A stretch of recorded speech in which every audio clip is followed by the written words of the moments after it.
The coffee shop on Maple Street smelled like dark roast and warm conversation, the kind of place where remote workers camped out with headphones, and couples shared blueberry scones at tiny corner tables. On a gray Wednesday afternoon, it was exactly where my son Eli and I needed to be. Just the two of us, away from the quiet that had settled over our apartment like a fog since we lost his mom 3 years ago. Eli was 7. He had his mother's eyes, this deep, stormy hazel that could knock the wind right out of you. He also had her stillness. After the accident, the doctors gave it a clinical name, selective mutism, a trauma response. I just called it the thing that broke my heart a little more every morning. He was stacking creamer cups into a skyscraper, his little tongue poking out in concentration. I was working on my second black coffee. Watching him the way you watch something precious, like if you look away, it disappears. That's when the door blew open. The guy who walked in was built like a linebacker but carried himself like a man who'd never once been told no. Designer coat, Bluetooth earpiece, voice loud enough to rattle the chalkboard menu behind the counter. He was mid-call, tearing into somebody on the other end. I don't care about the timeline, Tyler, I said, get it done. Do you understand who you're dealing with right now? He bulldozed up to the counter, didn't even acknowledge the barista, a young woman named Maya, and rattled off an order like he was dictating terms of surrender. When his triple-shot sugar-free oat milk, extra-hot vanilla latte wasn't in his hand within 60 seconds, he slapped the counter with his palm. Is this a drive-thru or a 5-star restaurant? Move it along, sweetheart. Eli flinched. His hands froze mid-stack. He looked up at me, and that hazel gaze was wide and scared in a way that squeezed my chest like a vice. I put my hand on his arm and gave him the calmest face I had in my arsenal. Some people just forgot their manners today. Bud, we're good. The guy grabbed his coffee, scanned the room for a seat, and zeroed in on the open table, right next to ours.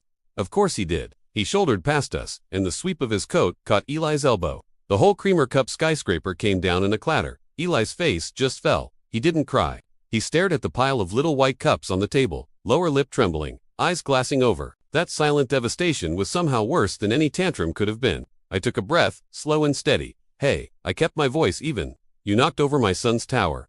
The guy didn't even look up from his phone. Kids shouldn't be running loose in public spaces anyway. That coal in my gut got hotter, but I kept the lid on it. I always kept the lid on it for Eli. I'm not asking for myself, I said, still level. But if you just looked at him and said you were sorry, it would actually mean something to him. That got his attention. He turned slow, looked me up and down, worn Carhartt jacket, jeans, steel-toed boots, hands roughed up from 10 years of framing houses. To a guy like him, I was wallpaper. He leaned in. Or what, buddy, you gonna do something about it? I stood up, slow, not aggressive, deliberate. I'm asking for basic decency. That's all. He stood to, using every inch he had on me. Why don't you pack up your little mess and take your kids somewhere else before I make you? You're the one who will be leaving, I said quietly. Finish your drink and go. Wrong thing to say to a man whose whole identity is built on never being challenged. He glanced around to make sure people were watching that peacocking need for an audience, and then, cool as you please, backhanded me across the face. Not a punch, a slap, the kind meant to humiliate, not hurt. It cracked through the coffee shop like a starter pistol. A woman at the next table gasped. Maya froze behind the counter. My head snapped sideways and the sting bloomed across my cheek. My first thought wasn't about me. I looked straight at Eli. His face had gone white. Every muscle in that little body was locked up tight. He was staring at the man, and for the first time in 3 years, I didn't just see fear in his eyes. I saw something else, a spark, a fierce, protective anger on behalf of his dad. He was right on the edge of something. I had to get this under control. The guy puffed up, waiting for me to crumble, expecting the flinch, the apology, the retreat. I straightened up, didn't rub my cheek, didn't raise my voice. I just looked at him, and somewhere in the shift from one heartbeat to the next, the gentle, patient, single dad I showed Eli every day quietly stepped aside. What looked back at this man was something else entirely, something that had been built in places this guy couldn't imagine, in moments that don't make the news. My eyes went flat and still, the look of someone who has already made the calculation, and isn't afraid of the answer. I stepped forward, just one step, unhurried. When I spoke, it was barely above a whisper, but it carried every ounce of what I'd spent years becoming. You just made a real bad call. He saw it. The shift in my posture, the air around me. He was a big fish in the small pond of a corporate conference room, but he had just locked eyes with something from a very different ecosystem. A crack ran right through his confidence. Yeah, he managed. And what exactly are you going to do about it, handyman? That's when the chair scraped back in the corner of the room. Nobody had noticed the man sitting there with a newspaper. Late 50s, gray hair, cut close to the scalp, built like he was poured out of concrete. He stood up, unhurried, walked straight over, and stopped directly behind the guy. Hey Brandon, he said, calm as a Sunday morning. Brandon spun around. Recognition hit him like a freight train. The color drained out of his face so fast it was almost comical. "General Harmon," he whispered.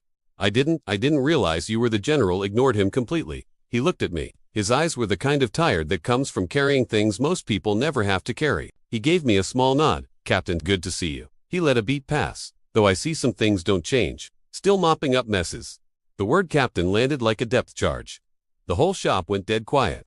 You could hear the espresso machine hissing in the background. Brandon's head swiveled between the general and me, mouth opening and closing. General Harmon stepped closer to him, voice dropping to a register that didn't need to be loud to be frightening. "This man you just put your hands on has been in places you have never heard of. Doing things that let people like you sit in coffee shops and throw tantrums about your latte. He has looked real threats in the eye. Not spreadsheet problems, not quarterly reviews, real threats. And he stood there and asked you, politely, to apologize to his child." He paused. "And you hit him." Brandon looked like he was about to be sick on his designer shoes. He turned to me. "God, I'm so sorry. I didn't know. I swear I had no idea." I kept my voice low enough that only he could hear it. "It shouldn't matter who I am or what I used to do. What should matter is that I'm a father, and you scared my kid. Apologize to him." Brandon turned to Eli, who had been watching the whole scene without blinking. "I'm really sorry, little man, seriously. That was so out of line. It was an accident and I acted like a complete jerk." Eli just watched him for a long moment. Then, slowly, his eyes moved from Brandon to me, and what I saw in that look, I'll carry it the rest of my life. It wasn't fear, it wasn't confusion, it was awe. He had just seen something in his dad he'd never known was there. He'd seen the stillness, the controlled power, the history behind the worn work jacket, and he'd seen that all of it, every bit of it, had been held back. Not because I couldn't act, because I chose not to. Brandon grabbed his stuff and got out of there, like the building was on fire. The silence he left behind was something else. Then Maya started clapping from behind the counter. A couple other people joined in. Not for me, for the moment. For a father who chose his son over his ego. General Harmon walked over, put a solid hand on my shoulder. "You did right, son. You always did." He winked at Eli, then walked out without another word. I sat back down, my pulse still hammering. I touched my cheek. Eli was staring at me with those wide hazel eyes. Then he reached out his small hand and set it on my arm. "Daddy," he whispered. His voice was rough and barely there from years of not being used. It was the most beautiful sound I had ever heard in my entire life. "You didn't hit him back." Tears hit me so fast I didn't have a chance to stop them. I shook my head. "Why not?" he asked softly, brow furrowed. "He was mean to you." I pulled him up onto my lap and held on. "Because being strong isn't about hitting back, bud. Real strength is knowing you could and choosing not to. It's about protecting the people you love, not with your fists, but with who you are." That man was throwing his weight around because deep down he was scared. That's what bullies do. But real strength, it's quiet, it waits, it shows up for the people counting on you. He thought about that for a long moment. Then he looked at the pile of creamer cups. "Can we build a new one? Bigger than before?" I laughed, and it came out a little broken. But that was okay. "Yeah, buddy. We're building the biggest one this place has ever seen," and we did. Cup by cup, Eli stacked that tower back up, and every time he placed one, he'd glance up at me with a smile. A real one, full and bright, the kind I hadn't seen in 3 years. He found his voice that afternoon. And somehow, in finding his, I got a piece of mine back too. Looking back, that day had nothing to do with what I used to be. It had everything to do with what I was trying to become, a good dad. My own father told me something once after I came home from school with a busted lip for defending my little sister. He sat me down, cleaned me up, and said, "The loudest guy in the room is usually the most scared.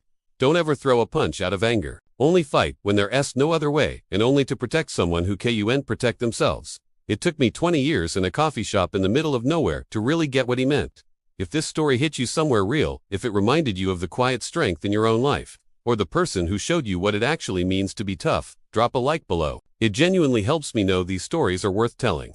Asterisk, asterisk, asterisk, asterisk, and if you want more stories about everyday people choosing the harder, better path, the battles fought with patience instead of fists, with love instead of ego, hit that subscribe button. This community is built for exactly that. Because the greatest mission any of us will ever take on isn't overseas or in some boardroom. It's right here, at the kitchen table, in a coffee shop, building towers out of creamer cups and showing the next generation what real strength looks like. Thanks for being here. It means more than you know.